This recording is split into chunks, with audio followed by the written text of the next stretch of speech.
C'est quoi la différence entre indemnitaire et forfaitaire? Merci. Il y a un deuxième commentaire en dessous de celui-ci qui dit qu'effectivement la personne n'a pas compris non plus.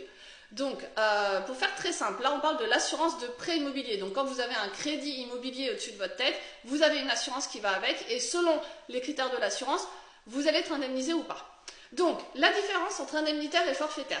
Je suis salarié, j'ai mon employeur qui a l'obligation depuis plusieurs années de faire une prévoyance collective au niveau de l'entreprise. Ça va à partir du premier salarié, hein, donc voilà.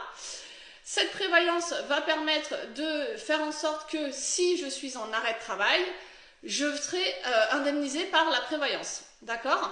Il y a aussi les indemnités journalières de la sécurité sociale. Donc à partir du moment où je suis en arrêt de travail, pour la majorité des cas, vous avez 3 jours de carence, ça tout le monde le sait, et à partir du 4e jour, la Sécu indemnise et du coup la prévoyance de votre entreprise aussi.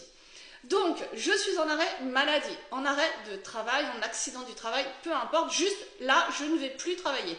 Je ne vais plus travailler et la Sécu et mon employeur continuent de me verser mes 1 600 €.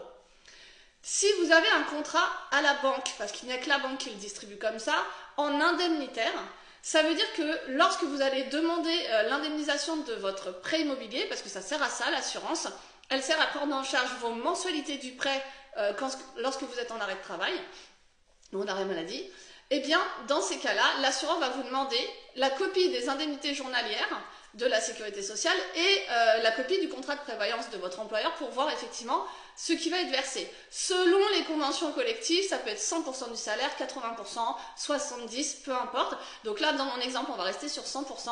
Donc, je suis en arrêt, mon employeur et la Sécu me versent mes 1 600 €. Je n'ai pas de perte de salaire par rapport à ce que je gagnais avant d'être en arrêt. Donc je ne vais pas travailler, mais je gagne la même chose. L'assureur qui me demande toutes les pièces va s'apercevoir qu'effectivement, je n'ai pas du tout de perte de salaire. Donc, si je n'ai pas de perte de salaire et que je suis en indemnitaire, et c'est là la grosse différence, l'assureur va simplement me dire, écoutez, vous n'avez pas de perte de salaire, vous avez un contrat qui est en fonction de la perte réelle de revenus indemnitaire, donc nous refusons l'indemnisation parce que ça ne fait pas partie des clauses et que vous n'avez pas de perte en fait. Si vous étiez en forfaitaire, et c'est là la grosse différence, donc tous ceux qui ont de l'indemnitaire, il ne faut vraiment pas hésiter à changer vos contrats. N'hésitez pas aussi à vous abonner au compte, je donne plein d'exemples sur plein d'autres critères de ces assurances-là. Likez la vidéo, revenez, mettez-la en favori pour revenir dessus.